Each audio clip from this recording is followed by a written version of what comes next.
मेरे प्यारे भाई बहनों, मेरे सखाओ, मेरे मित्रों, आपको आज का राम राम। आपके राम जी को मेरा राम राम। आज के शिव प्रभात का आपको अभिनंदन। आज की वार्ता, जैसे कि हमने कल बात करी कि भारत के पास कोई विकल्प नहीं है और आने वाले भविष्य में हम जो देश के संसाधन हैं, जो रिसोर्सेज हैं, उनको जाया नहीं कर सकते, उनका नुकसान नहीं कर सकते और हम अराजकता नहीं फैला सकते हमारी नीतियों से, जैसा कि हम फैला रहे हैं। और हमें हमारे अनुभव से, हमारे ज्ञान से विकास की ओर चलना पड़ेगा। और ये जो बुलडोजर संस्कृति है, जो मानसिकता है, उससे हमें मुक्ति पानी पड़ेगी। हमारी बुलडोजर मानसिकता आज उस सामंतवाद की याद दिलाती है, उस छुआछूत के वातावरण की याद दिलाती है, जहां हमने हमारी संस्कृति को ब्रह्म संस्कृति से, जो देव संस्कृति थी हमारी, जैसे कि हम देव रूप में स्थापित थे, दिव्य आदतों के सुदर्शन चक्र के साधन से, उसकी सहायता से, जो हम देव रूप में स्थापित थे, जैसा कि कहा गया है कि भारत में कभी भारतवर्ष होता था। भारत से भारतवर्ष बनने की जो प्रक्रिया थी, जो हमने दिव्य आदतों का ये सुदर्शन चक्र स्थापित किया था स्वचालित रूप से, जैसा कि इस धरती के पालनहार स्वयं धरती और सूर्य देव कैसे एक ऋतु चक्र में, एक सुदर्शन चक्र में बंधकर स्वचालित रूप से दिन और रात बनाते हैं और फिर ऋतुएं बनाते हैं, और उससे ये सारा जीवन चक्र पृथ्वी पे चलता है। जब हमारे सत्य धर्म के ऋषि मुनियों ने, सत्य धर्म के पालन करता उस ऋषि कुल ने, उस वैदिक संस्कृति ने, जब इस स्वरूप को देखा प्रकृति के, इस स्वचालित रूप के जब दर्शन करे, इस सुदर्शन चक्र के जब दर्शन करे, अपनी समाधि में, अपने ध्यान में, कि कैसे ये सुदर्शन चक्र बनाया जा सकता है, तो उन्होंने पूरे भारतवर्ष के जनमानस के हृदय में और मन मस्तिष्क में इस विद्या का बीजारोपण किया और फिर पूरे भारतवर्ष में विस्तार करते हुए फैलाया कि कैसे दिव्य आदतों का सुदर्शन चक्र बनाया जा सकता है, व्यक्तिगत रूप पर भी और सामाजिक रूप पर भी, एक राष्ट्र के रूप में भी। और हमें पसीना भी नहीं आएगा। ये हमें परमेश्वर ने एक ऐसा उपहार दिया है, इस उच्चतम विकास के शिखर पे हम बैठे हैं और हमारे पास एक ऐसा उपहार है कि हम अपनी दिव्य आदतों का ऐसा सुदर्शन चक्र बना सकते हैं कि हमें पसीना भी नहीं आएगा और कब हम देव मानव बन गए पशु से हमें पता भी नहीं चलेगा। जब इस सत्य के दर्शन किए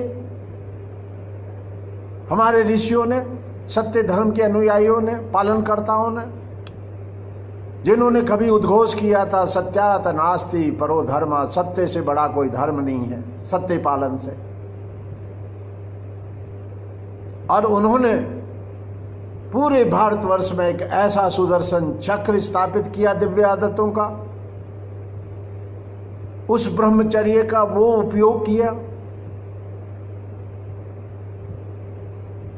कि हम ब्रह्म के गुणों के साथ में जो सहचर्य करते हैं, संगत करते हैं, उनके साथ में जो रहते हैं, ऐसा ब्रह्मचर्य। और उस ब्रह्मचर्य को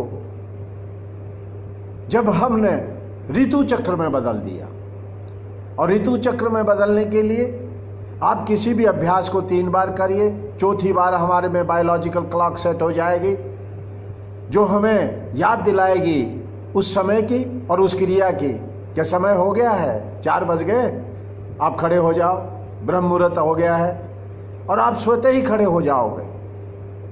ज़्यादा सोचने की जरूरत नहीं पड़ेगी, आपकी आदत ऐसी हो जाएगी। जब आपने आदतें बना ली, बार बार रिपीटिशन करके,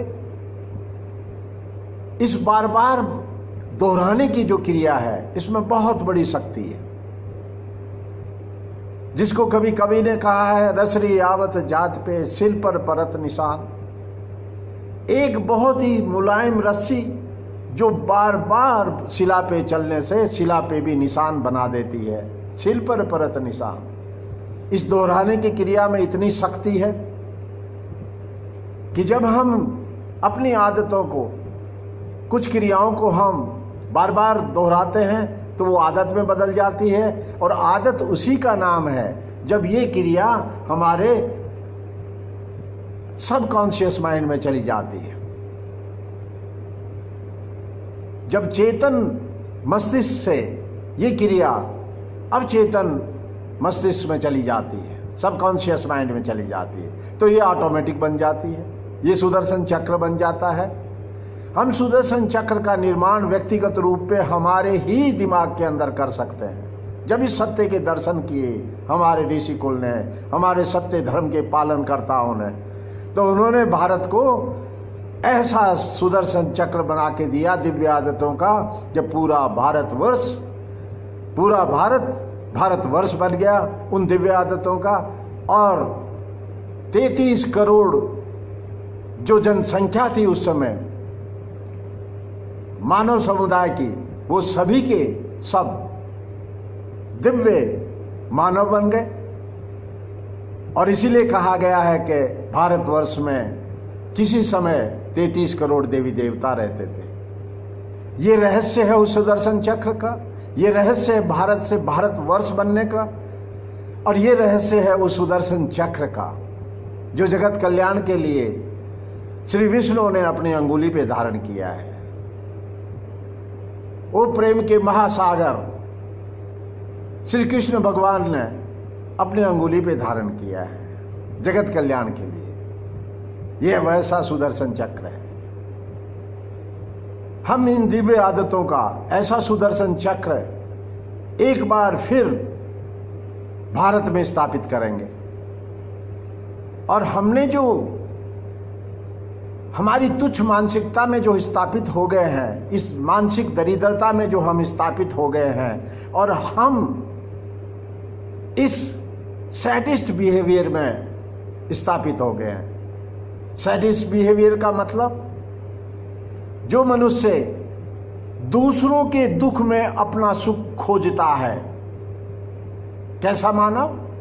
जो दूसरों के दुख में अपना सुख खोजता है। पड़ोसी की टांग टूटे, मैं खुश हो जाऊं। पड़ोसी की भैंस चोर ले जाए तो मैं खुश हो जाऊं। पड़ोसी का नुकसान हो जाए तो मैं खुश हो जाऊं। और ये कहां से शुरू होता है? हमारी आंख से। हम पड़ोसी के घर को शुभ दृष्टि से नहीं देख सकते। हम पड़ोसी की कार को शुभ दृष्टि से नहीं देख सकते। हम पड़ोसी के बच्चे को शुभ दृष्टि से नहीं देख सकते। तो फिर हम सूर्य दर्शन को, हम सूर्य देव को क्या अच्छी दृष्टि से देख पाएंगे? हमने तो प्रैक्टिस यही नहीं करी। जब हमने अभ्यास ही नहीं किया तो हम क्या सूर्य देव को जल चढ़ाएंगे और क्या हम पूजा पाठ करेंगे ठाकुर जी का?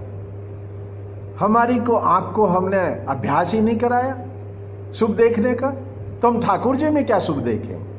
हम तो लालच के वश खड़े हैं वहां, मांगने के लिए, हे ठाकुर जी दे दे, हे ठाकुर जी दे दे, अल्लाह के नाम दे दे, भगवान के नाम दे दे। हम तो भिखारी हैं। हम तो मंदिर में एक भिखारी के रूप में जाके खड़े हो जाते हैं, चाहे हम कितने ही बड़े सेठ हो। कितना तुच्छ मानसिक रूप बन गया है हमारा।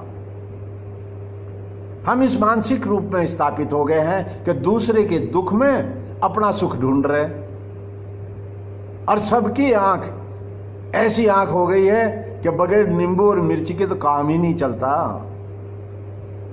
अब तो मिर्ची और नींबू शायद हो सकता है थोड़े दिनों बाद हम अपने आप पे भी लटका के घूमें। ये हालात हो गए हैं। ये तुच्छ मानसिकता है कि हम दूसरे के दुख में अपना सुख ढूंढ रहे हैं, उसको सैडिस्ट कहते हैं। और ये पतन का रास्ता है, ये उस रसातल का रास्ता है, उस नरक का रास्ता है। मर्जी आपकी है, मर्जी हमारी सबकी है कि हम कहां जाना चाह रहे हैं। नरक में जाना चाह रहे हैं, क्योंकि सैडिस्ट का रास्ता नरक ही ले जाएगा। जब हम पहले पड़ोसी को बुरा देख के अभ्यास करेंगे, फिर हम पूरे पड़ोस में देखेंगे, फिर पूरे मोहल्ले में हम बुरा देखेंगे, फिर पूरे गांव में बुरा देखेंगे, पूरे राष्ट्र में बुरा देखेंगे, और पूरी धरती पे बुरा ही बुरा देखेंगे, क्योंकि अभ्यास हम यही कर रहे हैं। और एक वो महापुरुष होता है जो दूसरे के सुख में अपना सुख ढूंढता है। वो कौन होता है? वो महायान होता है, वो बोधिसत्वा होता है, और अपनी आंखों को शुभ बनाकर वो प्रयास करता है कि मेरे पड़ोसी का भी भला हो। उसकी भैंस 1 किलो दूध ज्यादा दे तो कभी मेरे बच्चे को भी दूध मिल जाएगा। अगर मेरे पड़ोसी के आंगन में एक आम का पौधा उग गया है तो भला हो मेरे पड़ोसी का, और ये आम का पौधा और बड़ा हो जाए तो कभी एक आम मेरे को भी मिले। कम से कम लालच के लिए तो कर लो अपनी अच्छी आंख। एक महापुरुष वो होता है जो दूसरे के सुख में अपना सुख ढूंढता है, उसको महायान कहते हैं, उसको बोधिसत्वा कहते हैं, उसको वैष्णव भाव कहते हैं, उसको वैष्णव जन कहते हैं। वैष्णव जन ते कहिए जे पीर पराए जाने रे। तो हमें जो इस बुरी आंख से अभ्यास करते करते हमारी मानसिकता इतनी छोटी हो गई है कि जैसे ही हम कुर्सी पे विराजते हैं बहुत बड़े अफसर बनकर, जैसे ही हम कुर्सी पे विराजते हैं बहुत बड़े नेता बनकर, और जैसे ही हम आसन पे विराजते हैं एक बहुत बड़े धनी व्यक्ति बनकर, वैसे ही हम सैडिस्ट कैरेक्टर का ऐसा रूप दिखाते हैं कि बुलडोजर बुलाते हैं कि ये झुकी झोपड़ी साफ कर दो। ये मेरी आंखों के सामने जो आ रहा है ये झुकी झोपड़ी, उसको हटा दो मेरी आंखों के सामने से। और मेरी आंखों के सामने तो ऐसा सुंदर दृश्य होना चाहिए, और ये मैले कुचैले लोग कौन हैं, इनको हटा दो मेरी आंखों के सामने से। आप बुलडोजर बन जाओगे, आपकी बुलडोजर मानसिकता बन जाएगी। और आप कैसे बाग को बनाना चाहोगे? जैसा कि अंग्रेज और यूरोप की पश्चिमी सभ्यता ने गार्डन बनाए हैं, आज हम बाग बनाने की बात भी करेंगे। और हम पूरे भारत में एक ऐसा बाग भी बनाएंगे जिसमें कृषि में उत्पादन बढ़ेगा और हर एक हाथ को रोजगार मिलेगा। ऐसी औद्योगिक क्रांति होगी, विकेंद्रीकरण होगा उत्पादन का। लेकिन हमें इस बुलडोजर मानसिकता से बाहर निकलना पड़ेगा। तो आप बहुत बड़े अफसर बन गए। मैं आपको एक अचंभे की बात बताता हूं कि दिल्ली के 360 गांवों को ही हमने विध्वंस नहीं करा।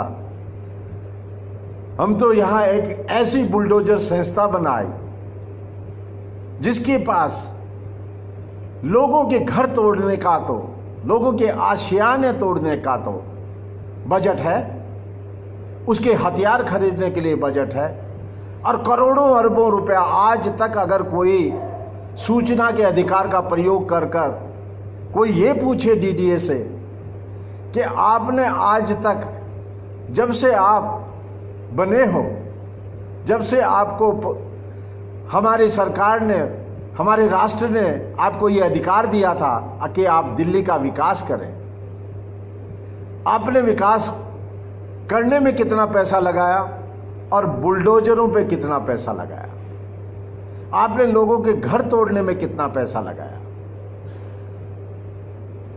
ऐसा बाग बनाने की प्रक्रिया दिल्ली में पिछले 60 साल से भी ज्यादा वर्षों से चल रही है। सन 47 से लेके और अब तक चलती जा रही है। और जब देखो तब बाग बनाने लग जाते हैं हम, और लोगों के आशियाने साफ कर देते हैं। इसका बजट है हमारे पास, लेकिन किसी की आज तक एक झोपड़ी बनाने का बजट हमारे पास नहीं था। हमने किसी गरीब के लिए झोपड़ी नहीं बनाई दिल्ली के अंदर। यह हमारा भारत की राजधानी है। ऐसी हमारी नीति है, ऐसे हमारे नीतिकार हैं। मेरे प्यारे सखाओ, तो जब अंग्रेज और यूरोप की पश्चिमी मानसिकता के लोग जब बाग बनाते थे तो पहले बुलडोजर लेके आते थे, सारे पेड़ काटते, फिर एक चौकोर हिस्सा बनाते जमीन के टुकड़े का, और फिर उसको नाप जोख करके और फूलों की क्यारियां बनाते, रास्ते बनाते, और ये भूल जाते कि जो प्रकृति ने ये पेड़ बनाए थे बरसों की मेहनत से, सैकड़ों वर्षों की मेहनत से, जो एक इकोसिस्टम क्रिएट किया था इस जमीन के टुकड़े पे, वो तो आपने एक क्षण में बिगेड़ दिया, बखेर दिया आपने अपने बुलडोजर से, और अब बाग बनाएंगे। हमें अपनी मानसिकता को बदलना पड़ेगा मेरे प्यारे भाइयों। ये जो बुलडोजर मानसिकता है इसको बदलना पड़ेगा। बाग हम भी बनाएंगे, लेकिन हम जापानीज तरीके से बनाएंगे। हम क्यों बनाएं बुलडोजर के तरीके से? क्यों खूब मंडुक हो? क्यों हम गुलामी की मानसिकता में रहें? और क्यों हम पश्चिम की तरफ पेरिस बनाने के लिए भाग रहे हैं? सारे विद्वान, सारे नेता, क्यों नहीं हम जापान की तरह बाग बनाएं कि जो जहां है उसी के चारों तरफ बाग बना दो। पेड़ खड़ा खड़ा रहने दो, थोड़ा सा ऊंचा नीचा है रहने दो, थोड़ा सा नीचा है वहां पानी भर दो, एक छोटी सी लकड़ी की पुलिया बना दो और एक झरना बना दो, और उसके अंदर कमल के फूल। आपने कभी भी, जितने भी पश्चिम के लोगों ने बाग बनाए हैं उनमें कभी आपने कमल के फूल उगते हुए नहीं देखेंगे। लेकिन अगर जापानीज ने कहीं भी कोई बाग बनाया है तो एक छोटी से पानी के, छोटी सी तलैया, एक डिब्बी के बराबर, एक छोटी सी तलैया में भी आपको कमल का फूल खिला हुआ नजर आ जाएगा। ऐसा भारत की कमल की संस्कृति और ऐसा हमारा बाग होगा।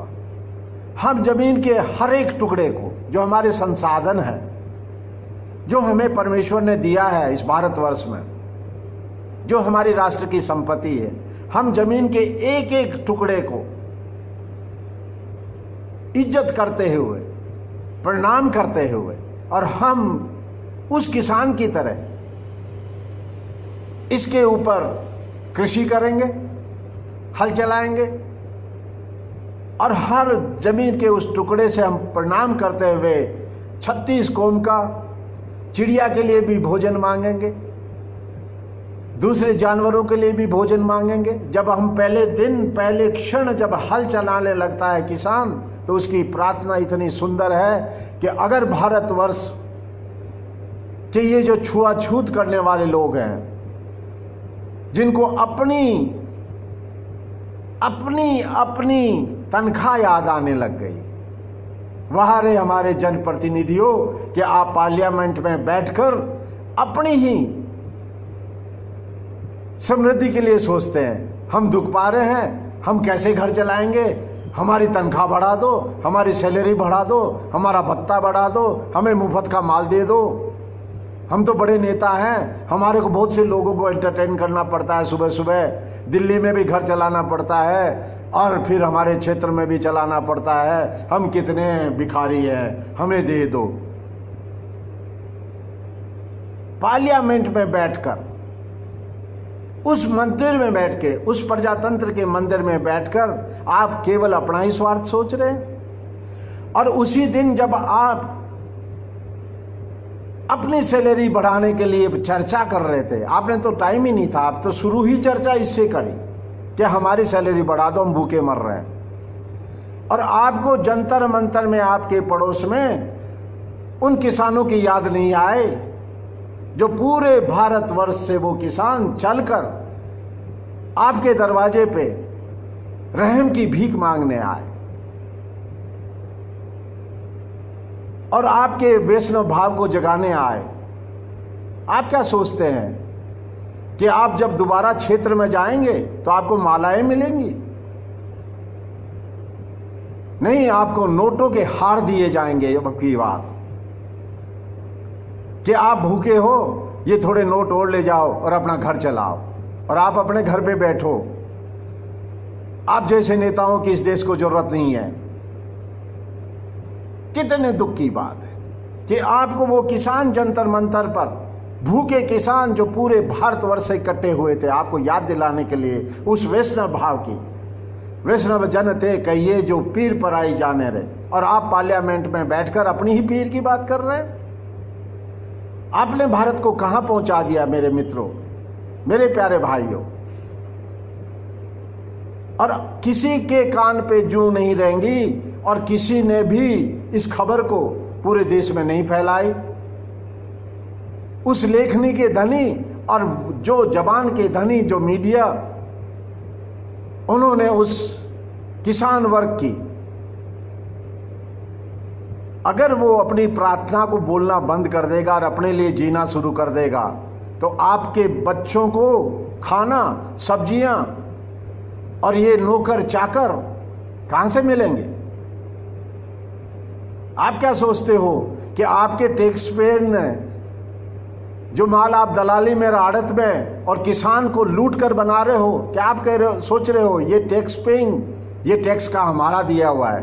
कृषि वाले तो कोई टैक्स नहीं देते, उनसे तो आप टैक्स उसी समय वसूल कर लेते हो कि जब आप उनको खाद बेचते हो, जब उनको वो संसाधन बेचते हो।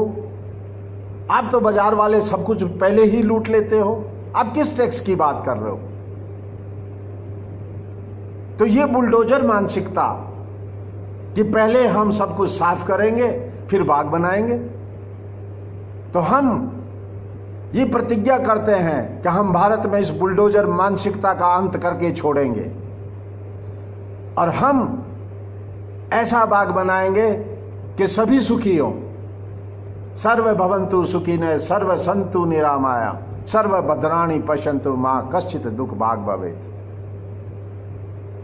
आज हमें गहराई से चिंतन करना चाहिए कि हम भारत में कैसा बाग बनाना चाह रहे हैं। 360 गांवों को आपने विध्वंस कर दिया और उसके बाद आपने ऐसा विभाग और ऐसा डिपार्टमेंट जिसके पास इतना बजट है घर तोड़ने के लिए, घर बनाने के लिए नहीं, चवन्नी नहीं है। कैसी मानसिकता है ये?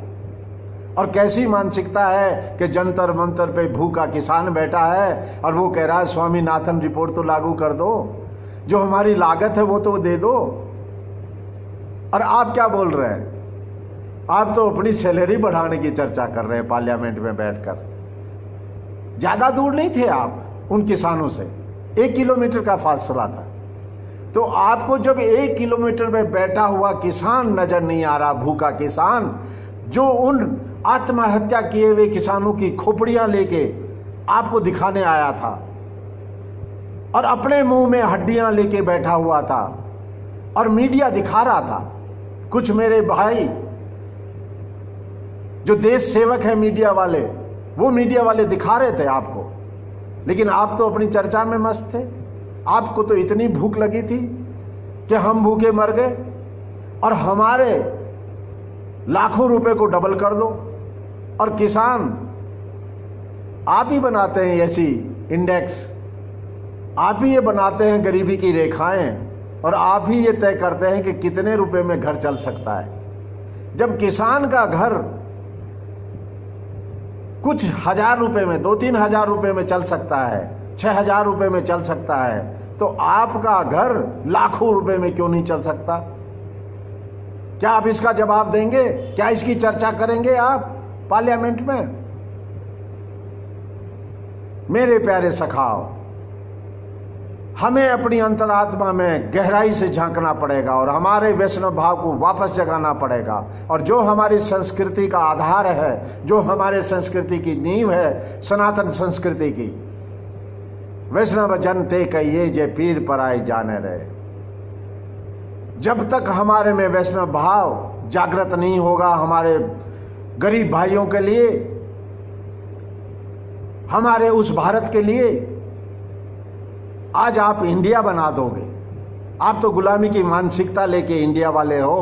आपको वो भारत तो नजर ही नहीं आता जो 6 लाख गांव में बसता है, जो असली भारत है। आपको तो, आपका घर तो 50,000 रुपए में भी नहीं चल रहा, लाख रुपए में भी नहीं चल रहा, और उसको भी डबल बना लो। और उस भारत का घर, उस गरीब भारत का घर 4,000 रुपए में चल जाएगा, 5,000 रुपए में चल जाएगा। मेरे प्यारे मित्रों, हमें ये जो सैडिस्ट बिहेवियर है कि कैसे मेरी पड़ोसी की टांग टूटे और कैसे मेरे पड़ोसी की भैंस को चोर ले जाएं और कैसे उसकी गाड़ी का एक्सीडेंट हो जाए,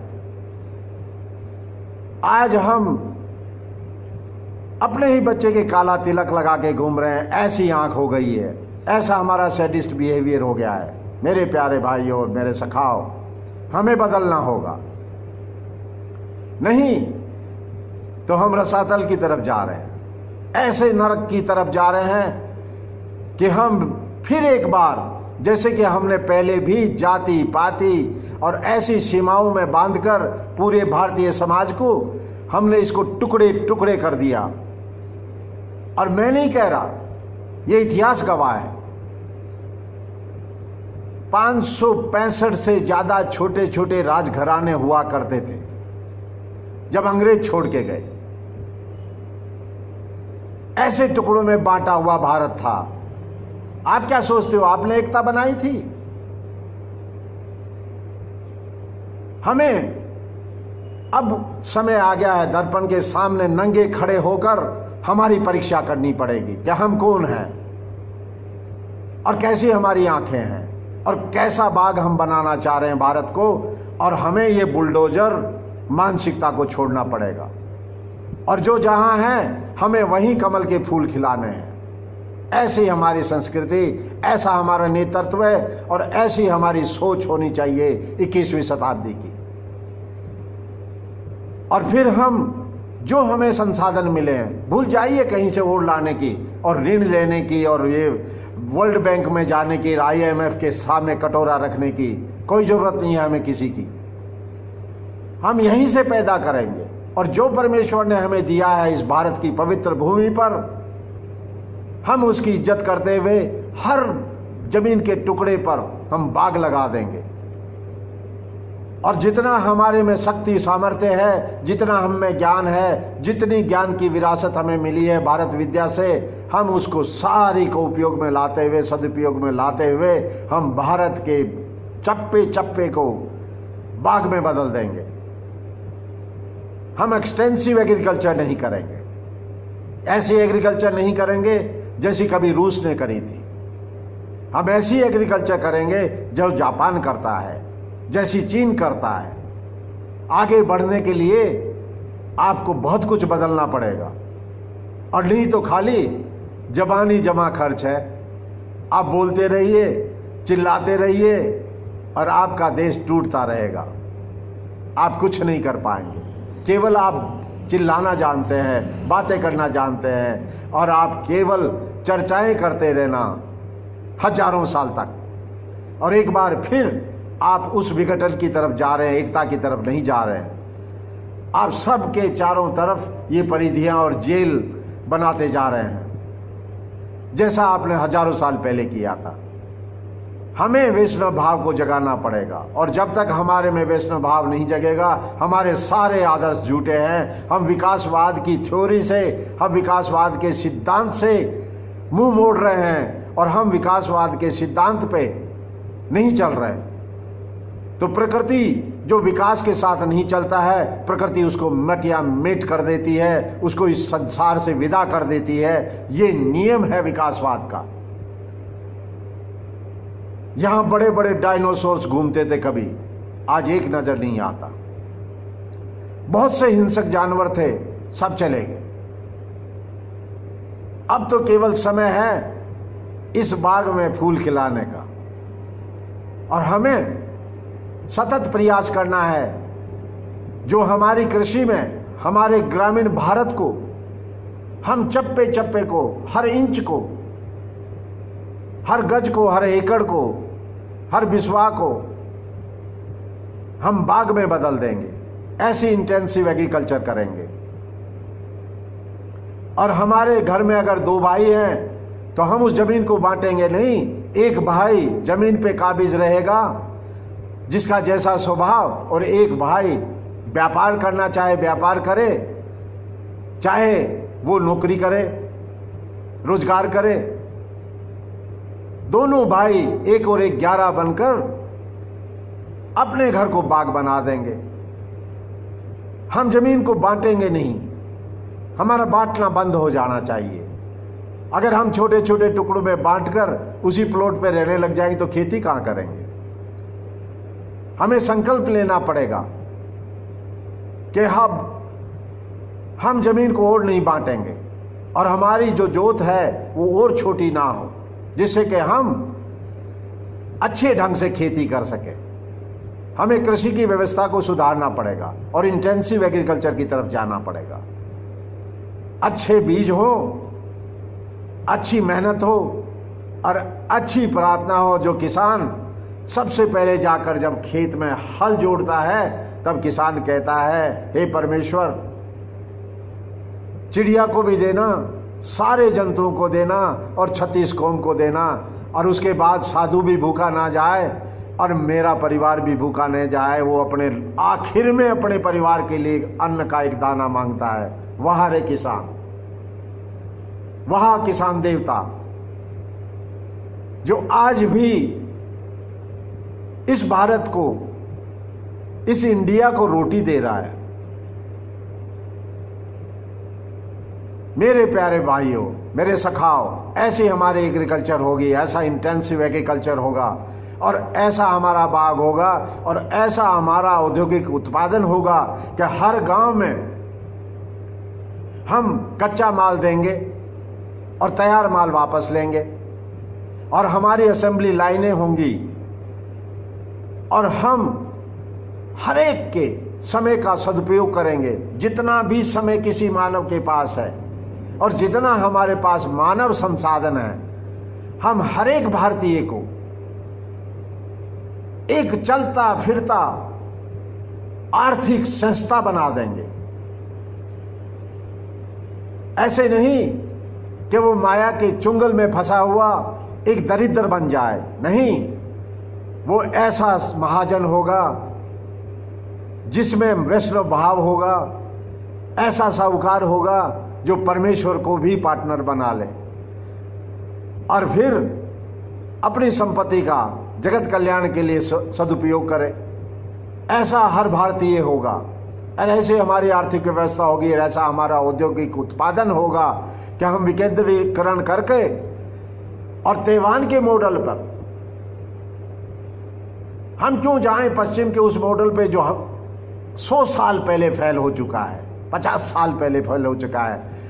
और उस यूरोप में मेरे मित्र रोजाना और नहीं तो कम से कम हर हफ्ते तो फोन करके बता ही देते हैं कि क्या हालात चल रहे हैं वहाँ। कोई मित्र मेरे को इटली से फोन करके बताता है कि बहुत बुरे हालात हैं, कोई मेरे को फोन करके स्कॉटलैंड से बताता है और कोई जर्मनी से बताता है। मेरे मित्र बहुत दुखी हैं, वो भी आज अंधेरे में हैं, उनका भविष्य अंधेरे में, उनके बच्चों का भविष्य अंधेरे में, और वो इतना घबरा रहे हैं कि उनके साथ में क्या होगा, और हम उन्हीं की नकल कर रहे हैं।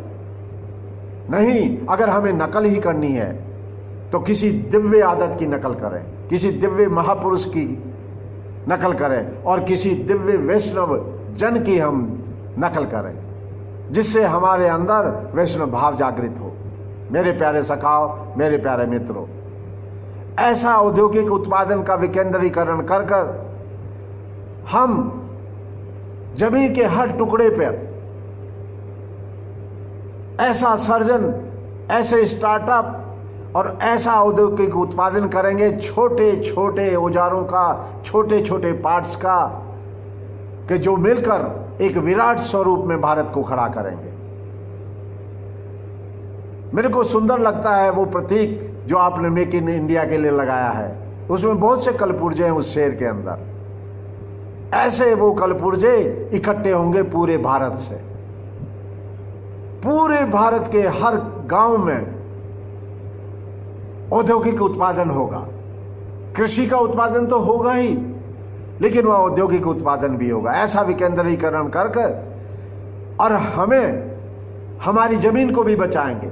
जो आज प्रॉपर्टी डीलर बने हुए इंडस्ट्रियलिस्ट के बड़े बड़े सेज स्पेशल इकोनॉमिक जोन्स में मीलों तक जमीन अलॉट कराकर, ताला लगाकर, जैसे कि आप अगर सर्वे करना चाहें तो हर एक औद्योगिक जिले का, औद्योगिक विहार का आप पूरे भारतवर्ष में सर्वे करके देख लें कि कितना प्रॉपर्टी डीलर बैठे हुए हैं आज भी मालिक बनकर, जिन्होंने कभी एक एक चवन्नी में जगह खरीदी थी। मेरे प्यारे भाइयों, हमें इस मानसिकता से बचना है, ये चालाकी की मानसिकता से बचना है, ये चवन्नी चलाने वालों से बचना है जो अब तो खोटी चवन्नी चला रहे हैं। अब तो चवन्नी भी झूठी, बैंकों का माल लूट रहे हैं और उसी सेज की उस जमीन को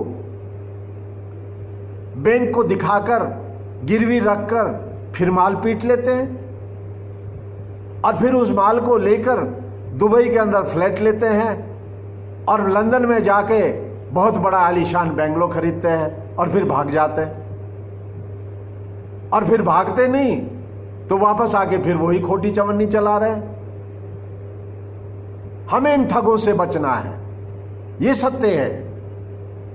ये जो हमारी ठग प्रवृत्ति है, जो हमारी चालाकियां हैं, जो हम अपनी इस ज्ञान को, इस ब्रह्म ज्ञान को, इस भारत विद्या का जो हम दुरुपयोग कर रहे हैं, हमें शर्म आनी चाहिए।